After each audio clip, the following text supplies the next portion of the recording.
Yeah. So I think we have a very jam-packed afternoon.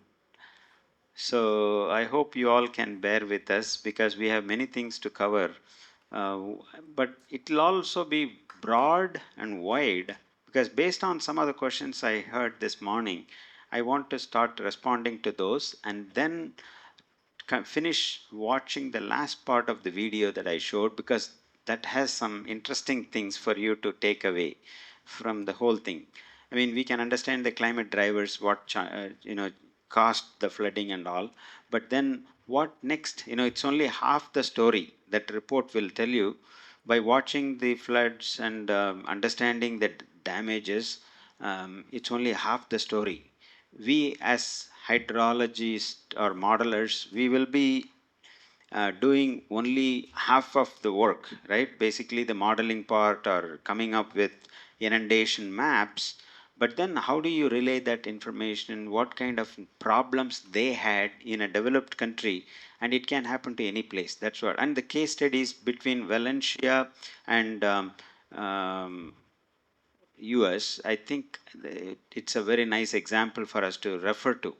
Um, but I will start with the question that somebody asked about what kind of data that's available for using flood modeling. I think somebody from this side asked that question. You asked that question. Okay. So basically, we use satellite data like Sentinel-2 for flood inundation extent. It does not give the flood depths that time, but now from Indian satellite newly launched some sensor that I cannot remember the name, they are able to even get the flood inundation depth. You know, INSAR. Oh, nicer is not. I think they are very good at land cover, particularly cropland classification. But I'm not sure about flood inundation depth from that. But we used Sentinel-2. That paper I will show you. You can follow up if you have questions on what data we used. We can discuss more on that. The second paper I will show you is using LiDAR, how to define the DEM. I think that was also Professor Satish Kumar's conversation this morning. He mentioned, the DEM, if they have, coarse resolution or if their accuracy is not good, it may not be of use for flood modeling. That's an important point to remember because nowadays people are using LiDAR, LIDAR, LiDAR, high resolution centimeter scale elevation map. That's very important for flood modeling. I would call that as a remote sensing data, right? Sentinel, and then this LiDAR, and then drones. We used drones in Malawi, Africa. I will show you that paper also. You can refer that paper and see how we used. We used hydrology model. We then developed vulnerable structures, and then we flew drones to collect the aerial map of the area of the flooded area, and then compared what structures are impacted by floods. So we used hydrology model called SWOT. Some of you are familiar with, I guess. So it's not an accurate modeling technique, but we use. The last one I will tell you is about the paper on machine learning. So we'll come to that. And then some questions also on the correlation part, right? I think somebody asked here about data on remote sensing. You need ground truth for correcting the bias with satellite data. Sometimes NASA, when they release the data, when they say level 1, 2, 3, they clean up that. They remove the bias by comparing with field observations. But in many cases, they will not have the data that your site that you may have. So you can use the data for correcting the bias, which we did in Nebraska for soil moisture, AMSARI satellite data that we used for topsoil moisture. But then we also had soil moisture data collected from the field. Like we did yesterday on the bias correction, we remove the difference between model versus observed. The same technique we have to do for removing the bias before you do the correlation analysis for the satellite data. If you want to compare satellite data with observed data, first remove the bias using limited data, like testing and training in machine learning algorithms. So same way you will use part of the data for removing the bias, and then you validate the data with the bias corrected satellite product. So those are the simple techniques which you can follow. Not sure if I answered all your questions, but those are the things that came to my mind. But that is also okay. It's very important to compare multiple sources. Precipitation coming from 2 or 3 sources, will be a very good thing to do, a comparison. But nothing can be replaced with observed data. So you want to put that in the mix and come up with an ensemble of comparison, and then come up with an average product also. That's possible. The only problem is resolution. One will have 5 kilometer, 9 kilometer. The other one will not be of that spatial scale. So resampling them to common scale and then coming up with using multiple sources of data will be a good technique. And there is a paper from my group that we did comparing, just for comparing precipitation data only. We did 4 or 5 different sources of data. I can point to that paper later. But all these papers, I will make it available to you. You don't need to read them and try to understand everything in the next 3 days. But take it with you, PDFs, and then read them through. If something triggers your mind for ideas or improving that study, you can do that. Cite those papers in your publications. That way you will get credibility. We will also get the credit. But at the same time, it's very important to build the history, review of literature and how you are improving the previous study, that connections you can establish. So you don't need to start from scratch. Some work is already done in many of the topics that we are discussing here. So you have to spend time reading them through. The last one is on the Google Earth Engine lab today that you will do. We have done some machine learning based classification. Laukika is the author on that paper, first author, which we published 3-4 years ago using random forest, SVM, CART, 3 different techniques, and then see which one does a good job. So use that paper. Even when you are doing the lab today, parallelly you can kind of see where the science is heading. People are multiple citations that paper has attracted because of the interest. So you can generate some new ideas when you go from here. We will talk about ideas for research in the last day also, but all I'm saying is that may not be applicable to many of you, but for some, if it's useful, you can take away from here. But I want to come back to this Khatun et al. Study on novel insight on input variable and time lag selection in daily streamflow forecasting using deep learning models. Amina Khatun from IIT Kharagpur did this work. Of course, we jointly published it 3 years ago. The work was for Mahanadi Basin in India, and we used Hirakud Dam location gauge station, and then that is the target site also for looking at the flood forecasting. We looked at combination of models. I will show you all of them in a minute. So this is one of the flood prone basins, as you know, right? Mahanadi is one of the flood impacted basins. Machine learning models are useful. These are basics anyway that you know. CNN has attracted a lot of interest due to their powerful ability to extract data features from the information that we give. It has the ability to extract that information. LSTM, long short-term memory, exhibits the ability to store information in their memory cells for a longer period. But then GRU, the gated recurrent unit, structurally improved version of LSTM, that is, with less number of operation gates compared to LSTM. However, using CNN or LSTM or GRU as a standalone model did not show much improvements in flood forecasting. So we tried to combine them as hybrid models, CNN, LSTM, CNN, GRU, something like a combination models or hybrid models they call in machine learning algorithms. So those models we try to compare. And again, the details I will not go through again here. It's a data-driven approach. You need to have data, right? For machine learning, the fundamental thing that you need is rich data, long-term volume of data that you need for dividing into testing and training and validation also to some extent.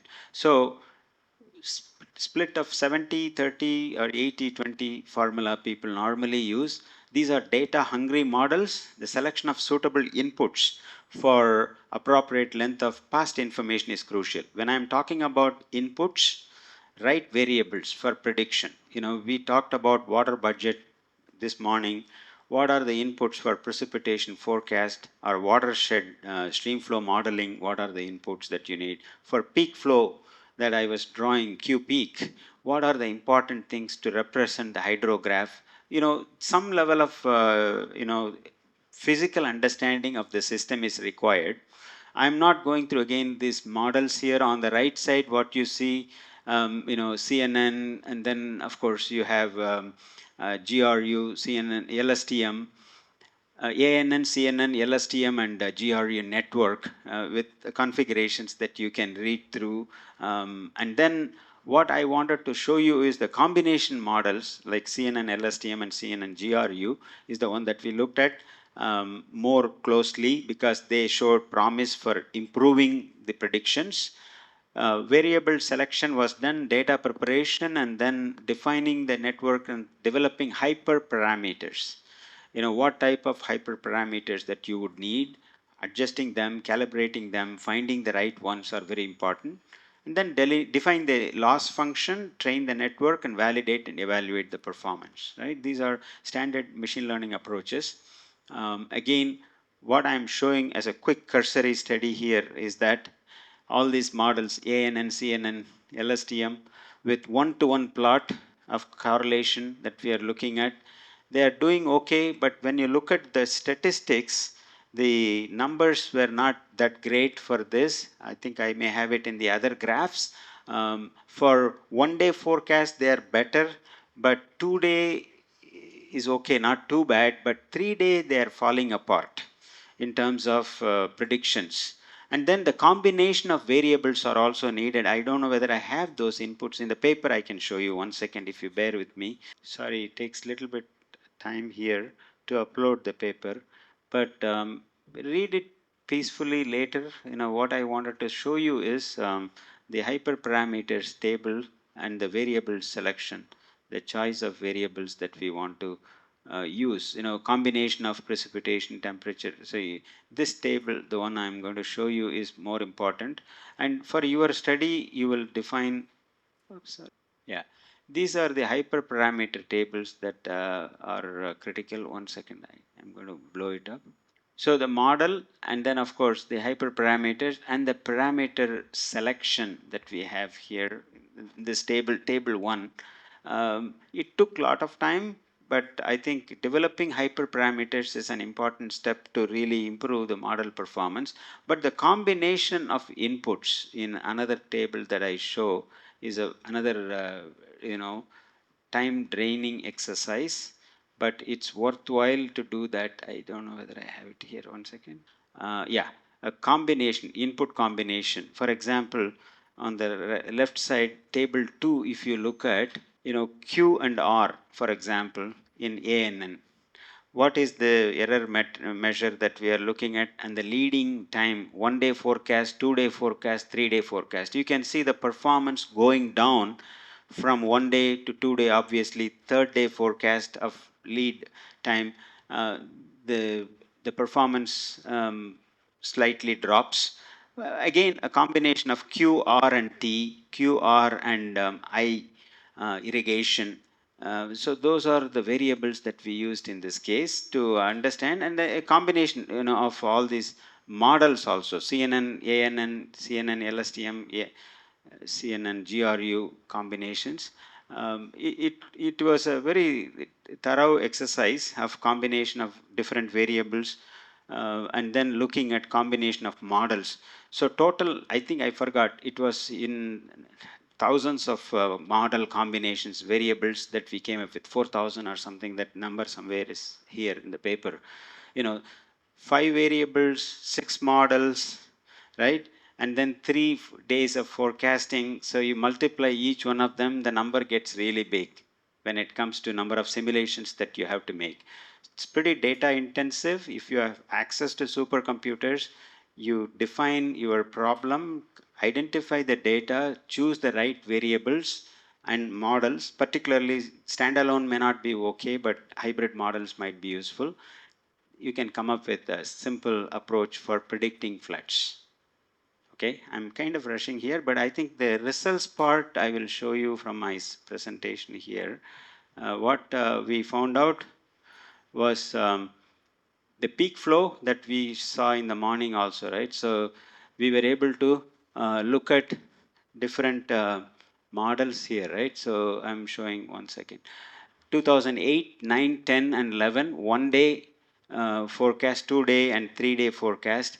You can see, all these models agree, but some stand out. This is observed. Observed peak came very close to LSTM, and combination of LSTM and CNNGRU and CNN LSTM was the combination models that came out to be good. But not just visualizing the hydrographs alone may be sufficient. You have to look at the statistics behind them. And this approach was very practical to come up with because of the data, rich data that they had.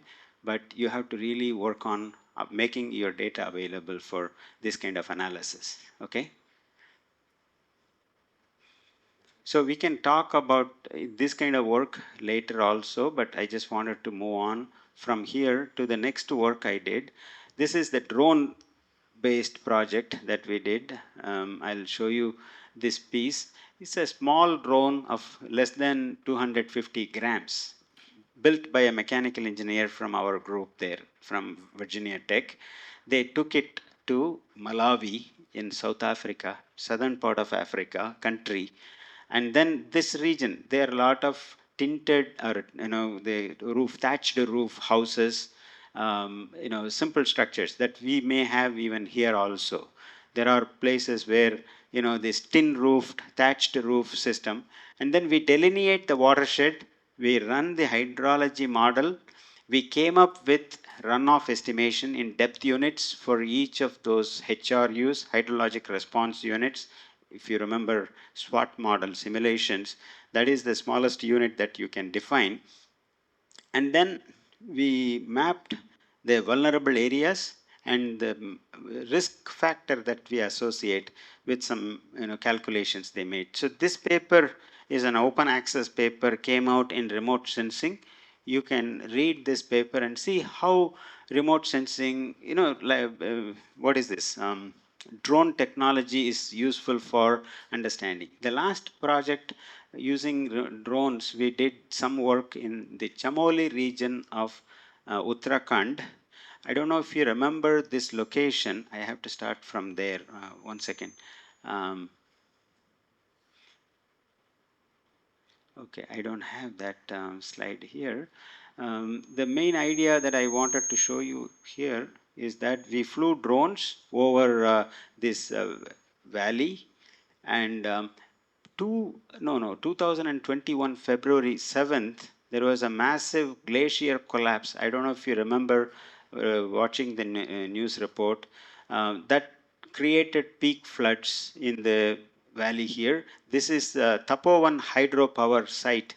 There are 4 gates, and one or two of them are damaged, and there were about 73 people that were inside this tunnel that got buried under. I think I heard about that. I don't know the exact number, but there were a lot of casualties. So we flew drones, we collected the cross sections of this valley, and then we put them in HECRAS model. We simulated flow from SWOT model Q, that is, stream flow, and then combined that with the HECRAS model to come up with the water level elevation, and then wanted to compare with the water marking that happened during that time, but we could not get the data. So this work is still going on, so it's not completed yet. But we drove. In fact, Dr. Padmanabhan from VT India brought these 2 quadcopters, and we used them for flying over this Ganges Valley, and this is Upper Ganges, right? Rishi Ganga, Dauli Ganga, that's a faraway place. It's about 9 hours drive from Rishikesh, Joshimath, Rishikesh area. So really well into the inland mountainous area of Himalayas, 13,000 feet elevation that we went. So it's a hilly area, but you can do something like that too. So I will stop with that example of case study. These are the three papers. But the last one I wanted to show you was, I don't think I copied that file in my system, but I'm going to see. Yeah, so I think I finished most of it. So I will give you all the references, but there is this paper that I wanted to show you, but I think I may not have copied it. 1 second. I will go directly to that paper. Um, So I want to start with this paper. Observed heavy precipitation increases or increase confirms theory and early models. We talked about that Clausius-Clapeyron model or increased atmospheric moisture holding capacity. So this paper is a very good one for you to refer to because it provides you really a good foundation on why are we looking at extreme events, and the theory is very nicely described here, and it's not a hard read for you. If you pay attention to some of the minute details about meteorology, the atmosphere that's holding extra moisture is nicely described here in this paper. But I want to come back to the other paper that we published in flooding related topic from um, Warangal. That's the work I'm trying to track. I'm not able to find. 1 second. Give me a minute. In the meantime, I will also play the video. So the real-time flood forecasting using an integrated hydrologic and hydraulic model for the Nagavalli, Vamsadhara Nagavalli basin in eastern India. So this is the paper that I was referring to. I think I may have to show this in a big screen, but you don't need to worry about the minor details here. Just wanted to give you an idea. Venkatrao from a student scholar from NIT Warangal, his PhD work. This is one of the Spark projects that where we got this flood forecasting model developed. We combined the hydrology model, hydraulics model, and then show how remote sensing can be of use here. 1 second. So the data sources, if you look at observed rainfall, observed temperature, forecast temperature, SRTM DEM is available, land cover land use data from Landsat. So those are the models, and soils data from global soils base, database that we use to run the model. But I wanted to show you the geographic representation of this area. This is the border area between Andhra Pradesh and Odisha. This twin watersheds, Nagavalli on this side, Vamsadhara. As you can imagine, the location of this watershed is really targeted from the Bay of Bengal cyclones. Many of these cyclones pass through this area, creating flood events. And this paper is the last one of many of the papers that we came up with in this project. This is ultimately we wanted to show how to build a model and dividing into grids for HECRAS modeling. HECRAS 2D we used, and then for the stream segments we had multiple cross sections, and then we also used the flow from the hydrology model and validated this model produced output with remote sensing data. So we did long-term simulation. It's not a event model, right? Still we used SWOT model, and then this is the remote sensing data. NRSC from Hyderabad were kind to give us the data that we needed for validation. Uh,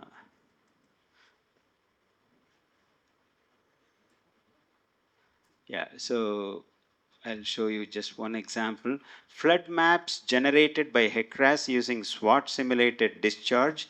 as upstream boundary from 1991 through 2006. So for each year, we looked at how the river expanded, shrunk, depending on the type of precipitation.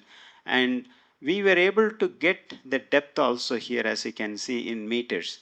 But we could not, this is model simulated, right? And then we had to, it was very difficult to publish this work unless we validated it. So in any flood modeling work, that is the challenge that you will encounter, by generating the data, whether it is machine learning based or hydrology model. And you can see the neighborhoods. It will also relate to the video that I will show later. So many small towns that are here in the way. Srikakulam is one of the big cities that you can see. So these two rivers, when they flood, thousands and thousands of people are impacted.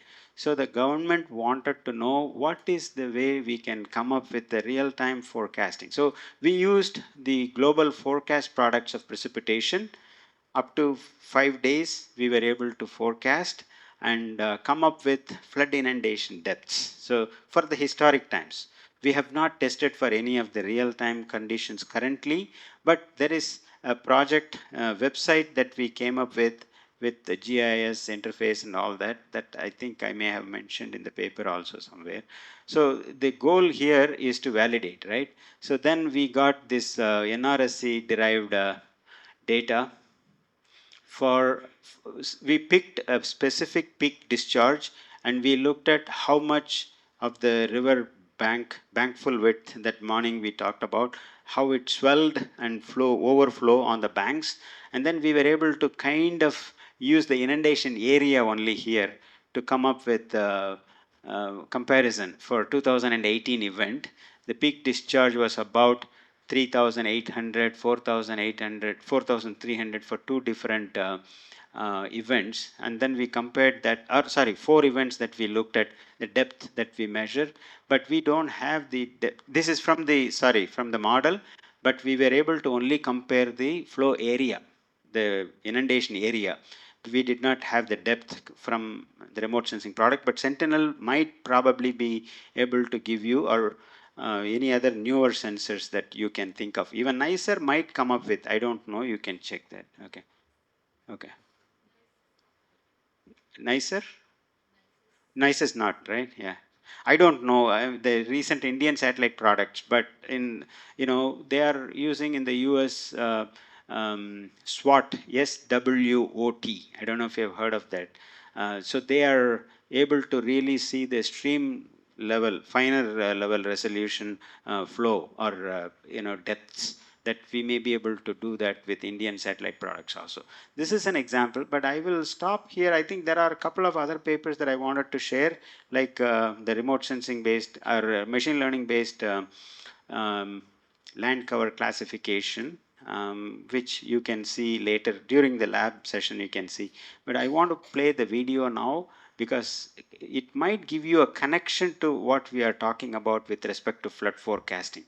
Okay. Oh, by the way, the last one I wanted to show you is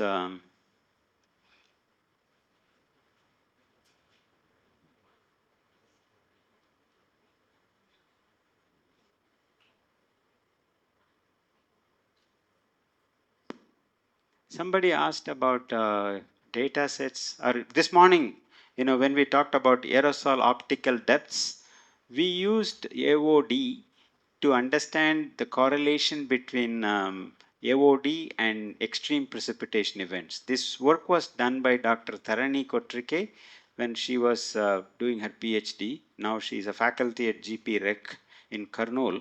So here we used MODIS AOD and some cloud cover products.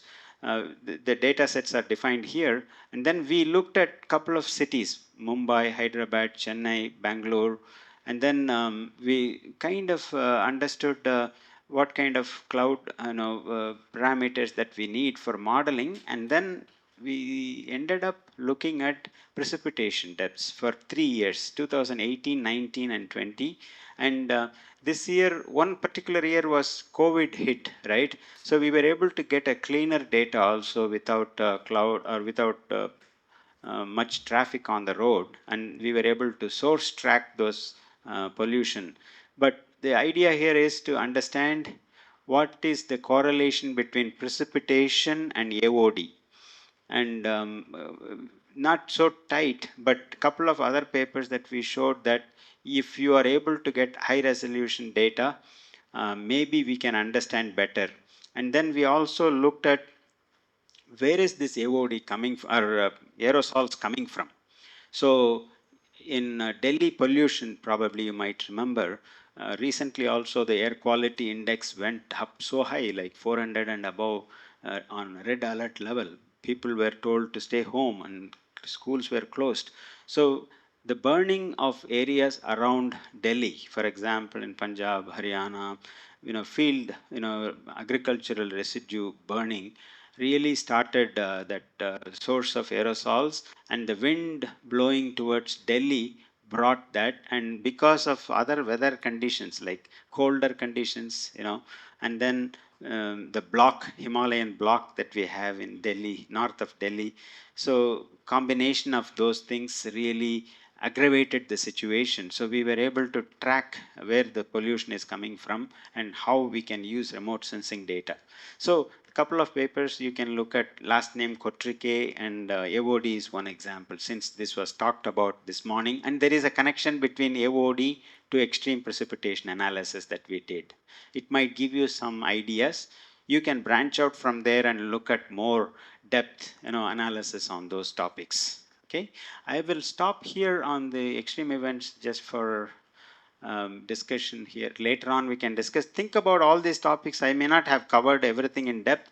If you want to discuss anything in depth, we can go over again after this watching video. Or I mean, not today, but in the breaks, during the breaks. So now let me go to that video.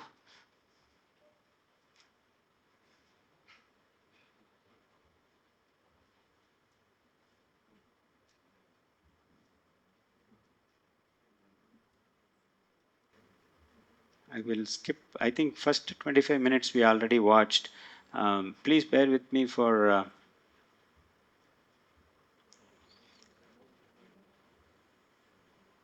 skipping first 25 minutes, I think.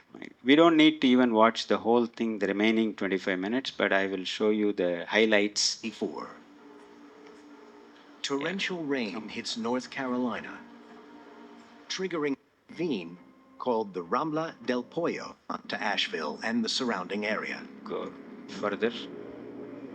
And there was ample moisture from the Gulf, a quite warm Gulf, by the way, and you had the remnants of Tropical Storm Barry that Helene was landslides. Even more. Landslides. We will talk about landslides on Thursday. So I will just bring this part only for that, but go next. A little more, little more.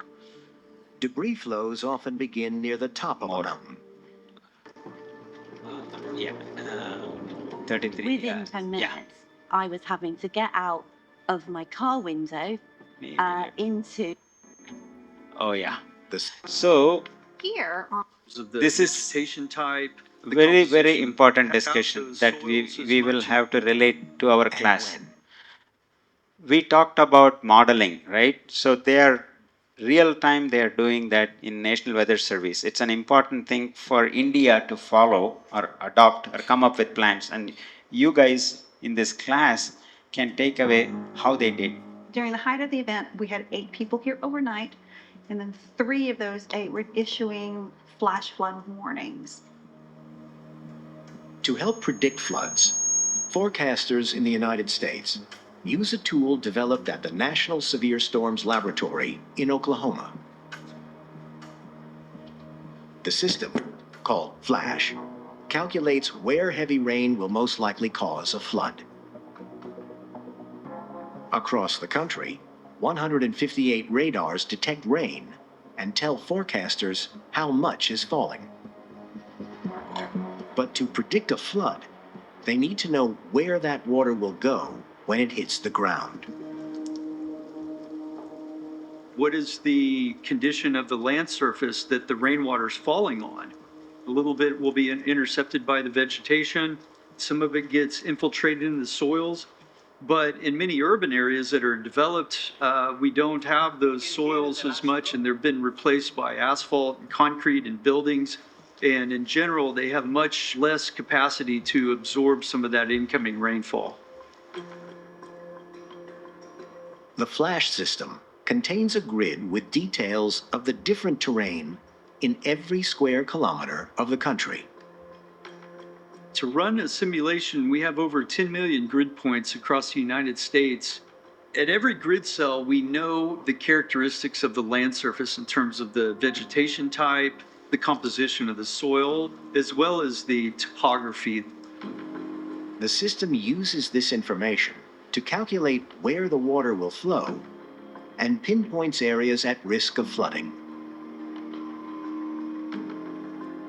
The total time flash takes from detecting rain as it falls to predicting a flood is just minutes. The worst case scenario would be about 16 or 17 minutes. Here on this left screen is flash. So this is during the height of Helene. Flash is really helpful for us to determine which areas are more likely to need a flash flood warning first, especially at the beginning of an event. Yellow is when we're starting to think about maybe the base flash flood warning. The red to the purple is when we're thinking about looking at that catastrophic or flash flood emergency. For Helene, the National Weather Service's rainfall and flood forecasts were pretty accurate. But predicting a flood is only half the challenge. The next step is to make sure people in danger know about it. Here, Helene revealed that the current system has a critical weakness. The main method authorities use to inform people is to send a wireless emergency alert to their cell phones. The system works by using the country's network of cell towers.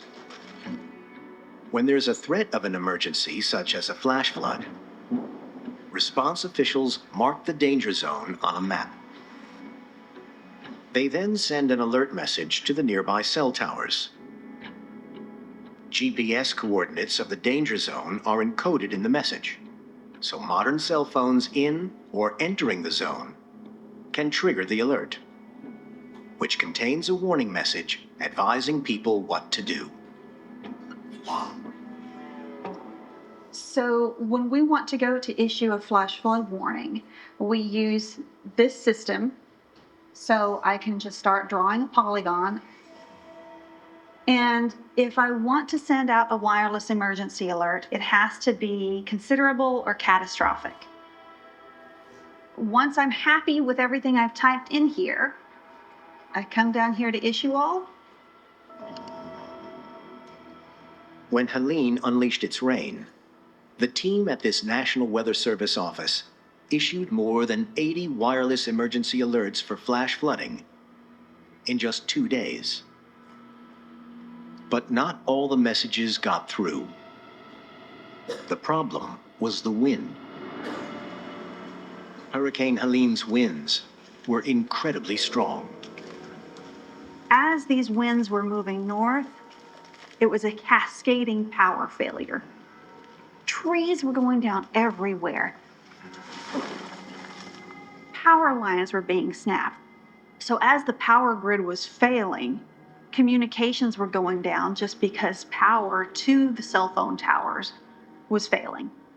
Once you don't have the communications, you can no longer get the wireless emergency alerts.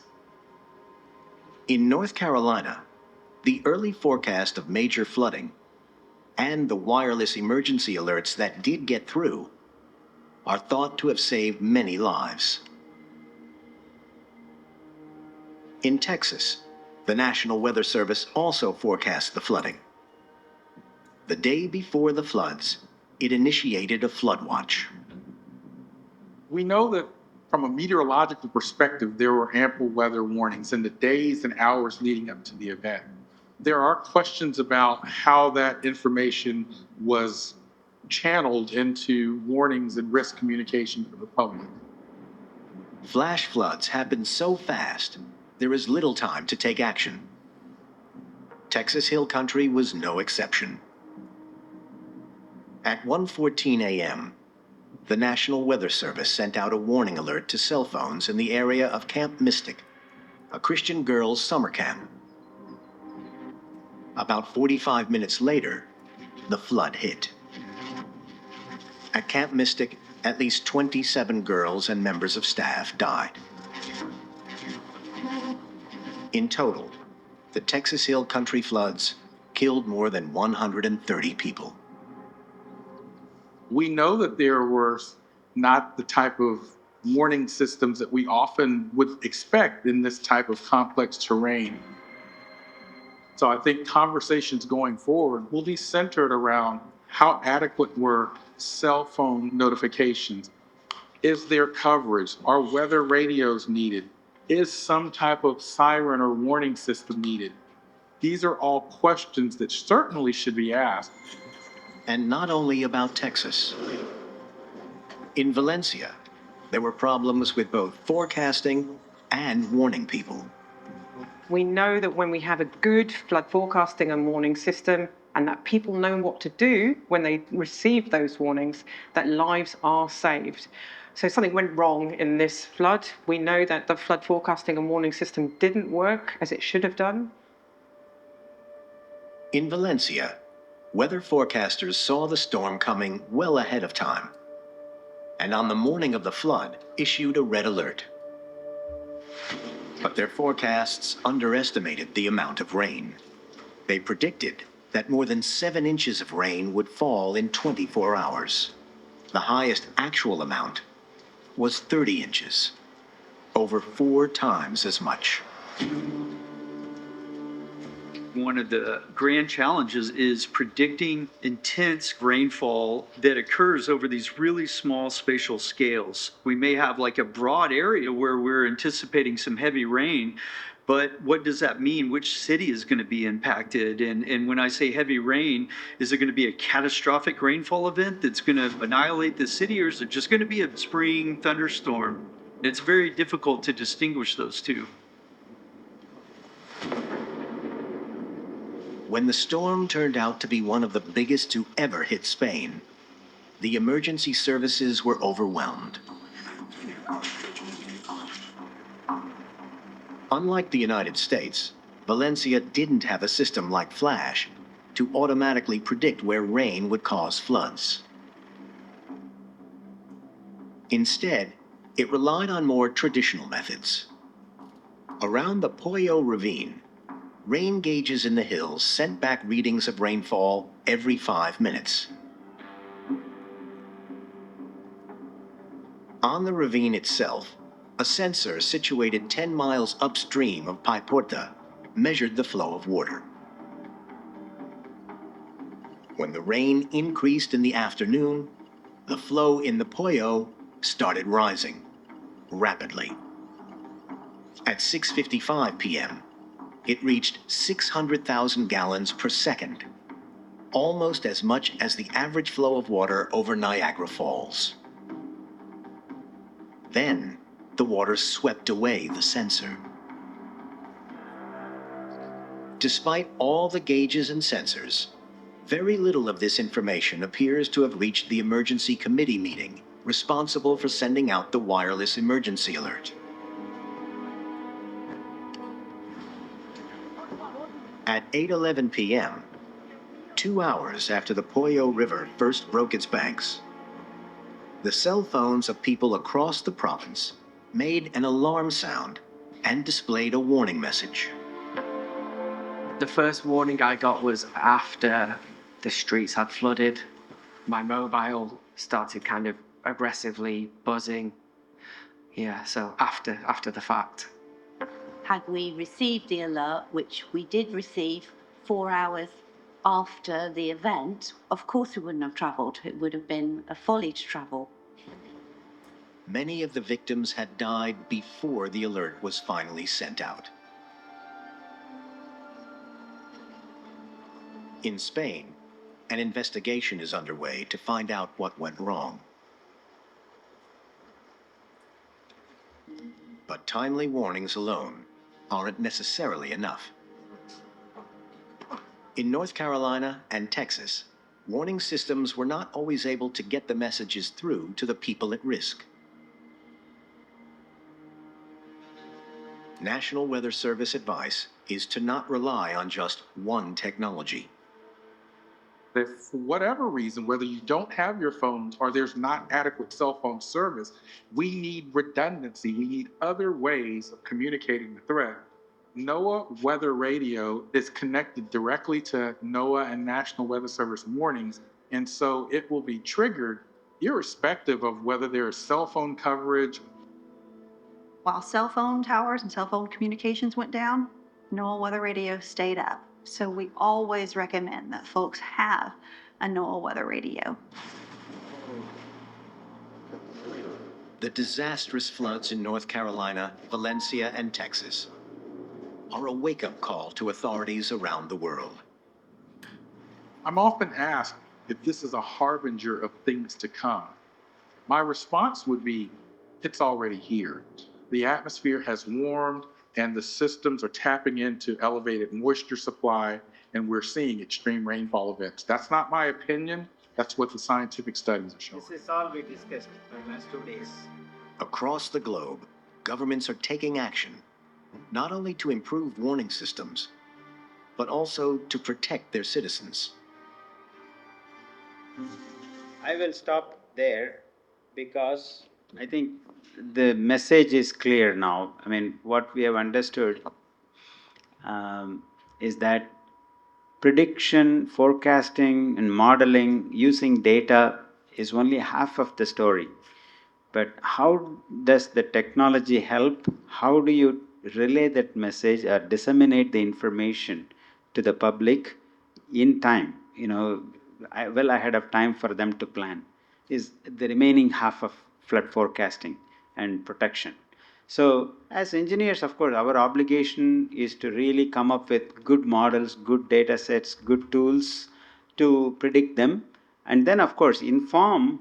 Use the technology also, like what they are talking about. Don't use one technology. If cell phone fails, what next? And those kinds of things. So, it's a very, essential, very compact assessment of case studies that might really give you some ideas of how places like India can adapt some of these technologies, some of these approaches. Developed countries like the US came up with this approach, but still people's lives were lost, right? It did not protect 400 plus people. But if it was not there, it must have been even more casualties. And every country in the world, I think, should take in note of this kind of technology, methodologies for flood forecasting. And I'm pretty sure the responsibility is in your hands, to come up with a very novel idea to do science that's useful for making decisions. That's the part we started with yesterday, and I think this message is loud and clear now with this kind of video. I will stop this one. I don't think we need to see. In Japan, what they are showing here is that collect the extra water underground and send it through the tunnel instead of overland. That's all high tech, and they have money, probably they want to do that. It's an interesting video to watch, but in the interest of time, we don't need to see that here. We will stop. But I think our tutorial session introduction can begin now, if you have time. And then briefly, they can talk about maybe in 15-20 minutes max, and then if possible. And then we will proceed to the lab to do the hands-on session using Google Earth Engine. Okay.